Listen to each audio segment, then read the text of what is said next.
बिस्मिल्लाहिर्रहमानिर्रहीम अस्सलाम वालेकुम रहमतुल्लाहि व बरकातुहू।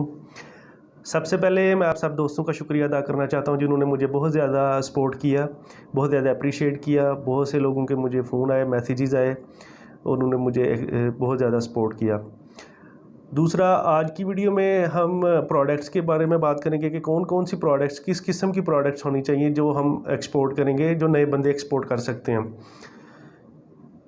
इसमें सबसे पहले आपने इस तरह की प्रोडक्ट्स सेलेक्ट करनी है, अपने इलाके में सर्च करनी है, अपने शहर में सर्च करनी है, जो छोटी क्वांटिटी में एक्सपोर्ट हो सकती हों। मैं आपको मिसाल देता हूँ, जिस तरह से एक टीम यूनिफॉर्म होते हैं हमारे काम में, स्पोर्ट्स वेयर में होते हैं। एक न्यू ब्रांड बना है, उसने कोई 40-50 जो पीस ले लिए, शर्ट्स ले ली। तो इस तरह के जो कस्टमर्स हैं जो कि अभी समझ लें जो नए स्टार्ट कर रहे हैं, अभी काम स्टार्ट कर रहे हैं, उनका आपको किस तरह से पता चलेगा वो मैं आप आगे जाके बताऊंगा कि आपको किस तरह से अंदाज़ा होगा कि ये वाला जो बंदा है ये अभी नया है इस काम में या ये छोटी क्वांटिटी लेगा। तो मेन आपका जो है टारगेट होना चाहिए, इस तरह की प्रोडक्ट्स आपने सर्च करनी है जिनकी क्वांटिटी छोटी एक्सपोर्ट हो। उसमें नए एक्सपोर्टर के लिए ज़्यादा चांसेस होंगे एक्सपोर्ट स्टार्ट करने में। उसमें ये होगा कि अगर छोटी क्वांटिटी है उसमें नुकसान के चांसेस भी बहुत कम होंगे। ये मैं एक्सप्लेन करता हूँ किस तरह से नुकसान के चांसेस कम होंगे।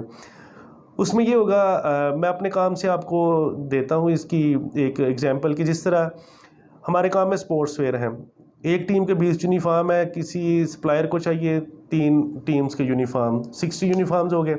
इसमें हमें वो जो प्रॉफिट देगा वो ऑलमोस्ट $10 to $15, समटाइम्स ये बहुत ज़्यादा भी दे देते हैं, अच्छा प्रॉफिट देगा। ऑलमोस्ट 50% भी होता है प्रॉफिट, तकरीबन इस काम में 50% प्रॉफिट होता है। अब इसमें नुकसान से आप इस तरह से आपको कम होने के चांसेस होंगे। लेट्स सपोज अगर आपको आपने जो आइटम्स बनाई हैं वो गलत बन गई हैं, कोई इशू आ गया, कुछ भी हो सकता है उसमें, शर्ट्स हैं प्रिंटिंग का इशू हो गया, डिज़ाइन का इशू हो गया, कोई नेम नंबर टीम का नेम गलत लिखा गया, कुछ भी हो गया, तो आप क्या करेंगे, आपको अगर दोबारा वो बनाना पड़ जाए तो आप बना लेंगे। जो आपकी प्रॉफिट होगी ज़्यादा से ज़्यादा वो आपकी जाती रहेगी। आपको जो है ना कास्ट टू कास्ट दोबारा से आप बना के वही बेच देंगे। ज़्यादा से ज़्यादा हो गया शिपिंग चार्जेस जो आपको ना पे करने पड़ेंगे। अगर इसके मुकाबले में अगर यही क्वांटिटी बड़ी हो, लेट्स सपोज 2000 टी शर्ट्स हों, तो उन पे मार्जिन आपको मिलेगा बहुत कम, वो शायद 20% मिले, 25% मिले। अगर इसमें कोई इशू आ गया, ये अगर प्रोडक्ट्स में प्रिंटिंग का इशू आता है या कोई भी इशू आता है, वहाँ पे माल पहुँचता है वो रिजेक्ट कर देता है, तो उसमें 2 चीज़ें होंगी, या तो आपको कस्टमर छोड़ना पड़ेगा, और अगर आप कस्टमर छोड़ेंगे वो आपके मुल्क के लिए भी नुकसानदेह होगा, आपकी कंपनी के लिए भी। वो उसका एक इमेज बन जाएगा उस बंदे का कि ये पाकिस्तानी इस तरह उसने गलत माल भेजा और दोबारा उसने मुझे नहीं भेजा। और या आपको दोबारा वो भेजना पड़ेगा। अगर आप दोबारा भेजते हैं, दूसरी तरफ जाते हैं, तो आपको फिर ये नुकसान होगा कि आपको जेब से पैसे लगाने पड़ जाएंगे, कस्टमर आपका बच जाएगा। ये 2 चीज़ें होती हैं जो कि नुकसान बड़ी प्रोडक्ट्स में किस तरह से हो सकता है।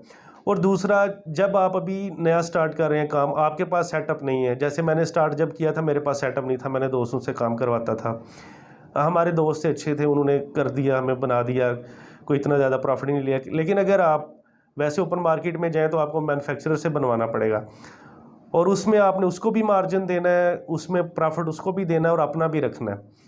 तो अगर ये जो 25% मैं आपको प्रॉफिट बता रहा हूँ, अगर बड़ी क्वांटिटी में आपको मिलता है या 20% मिलता है, उसमें से 5% 10% आप उसको दे देते हैं, ये भी नुकसान। उसने तो अपना प्रॉफिट लेना है, आपको उसके बाद नुकसान हो फ़ायदा हो जो भी हो। तो इसलिए आपने वो प्रोडक्ट्स सेलेक्ट करनी है शुरू में जिनकी क्वांटिटी थोड़ी थोड़ी भी जा सकती हो, जिसके जो वहाँ पे ख़रीदार हैं वो छोटे लेवल पे हों, छोटी क्वांटिटीज़ वो एक्सेप्ट कर रहे हो। उसमें ज़्यादा चांस है कि आप जल्दी से जल्दी एक्सपोर्ट भी कर सकते हैं, आपका एक्सपीरियंस भी बन सकता है थोड़ी थोड़ी आइटम बनाने का, आप अपना सेटअप भी लगा सकते हैं। उसके बाद फिर आप बड़ी क्वांटिटी पे अगर चले जाएंगे, अगर आपको कोई ऑर्डर आ जाएगा तो इसमें कोई इशू नहीं होगा, क्योंकि आपका उस वक्त एक्सपीरियंस भी इतना हो गया होगा, आपको नुकसान के चांसेस कम होंगे। सेटअप आपका अपना होगा, आपके अंडर काम हो रहा होगा, तो आप उसको बेहतर तरीके से मैनेज कर सकते हैं। तो ये तो हो गई प्रोडक्ट्स किस तरह की आपने सेलेक्ट करनी है। तो ये अब आपके लिए अगला टास्क है अगली वीडियो तक। तो सब भाई जो जो इसमें शिरकत करना चाहते हैं, जो भी एक्सपोर्ट करना चाहते हैं, जिस शहर में भी अपने अपने शहर से इस तरह की प्रोडक्ट्स सेलेक्ट करें वो मुझे व्हाट्सएप करें। आपने हम फिर मिल के उस पर बैठ के बात करेंगे। फिर अपने कॉन्टैक्ट्स जो है ना लगा के सब एक दूसरे को पूछ के कि ये किस तरह से बन सकती है, कितने में बन सकती है और कहाँ से बेहतर बन सकती है। तो ये छोटी छोटी चीज़ें हैं जो हमारे लोकल यूज़ होती हैं, इस यहाँ पर बनती हैं, वो थोड़ा थोड़ा अगर मॉडिफाई करके उनको बेहतर फॉर्म में बेहतर तरीके से प्रेजेंट करके हम अगर उसको कर लें प्रेजेंट, तो वो हम बाहर भेज सकते हैं। तो आप सब भाइयों का यही टास्क है कि अपने अपने शहर में जो मैंने बताया इस तरह की प्रोडक्ट्स को सर्च करें। तो फिर हम उस पर डिस्कस करेंगे। फिर जब सब लोग मिल के उसके ऊपर बात करेंगे तो इंशाल्लाह कोई ना कोई रास्ता निकलेगा एक्सपोर्ट करने का। तो अगेन मैं इंशाल्लाह कोशिश करूँगा अगली वीडियो 1-2 दिन में बना लूँ। नेक्स्ट वीडियो इंशाल्लाह मेरी होगी कि कंपनी रजिस्टर्स किस तरह से रजिस्टर्ड करवानी है। मैं अपने सियालकोट को आपको सियालकोट का जो तरीकाकार है वो बता दूंगा। बाकी सब दोस्तों ने अपने अपने सिटी में चैम्बर ऑफ कॉमर्स होंगे, आपने वहाँ पे जाके थोड़ी सी इन्फॉर्मेशन ले लेनी है। ज़्यादा फ़र्क नहीं होगा, थोड़ा बहुत फ़र्क होगा। तो उसके बाद आपने कंपनी रजिस्टर्ड करवानी है और रजिस्टर्ड करवाने के बाद फिर हम उस पर आएंगे कि मार्केटिंग के कौन कौन से तरीके हैं और कौन कौन किस तरह से हम कर सकते हैं। उसमें फिर सब मैं आपको बताऊँगा कि किस तरह आप ये आइडेंटिफाई कर सकते हैं कि कौन सा कस्टमर छोटा है, इसमें कौन सा बड़ा है, किसकी रिक्वायरमेंट थोड़े प्रोडक्ट्स की है, किसके ज़्यादा प्रोडक्ट्स की है। तो इंशाल्लाह अपना ख्याल रखिएगा। मिलेंगे नेक्स्ट वीडियो में। अल्लाह हाफिज़।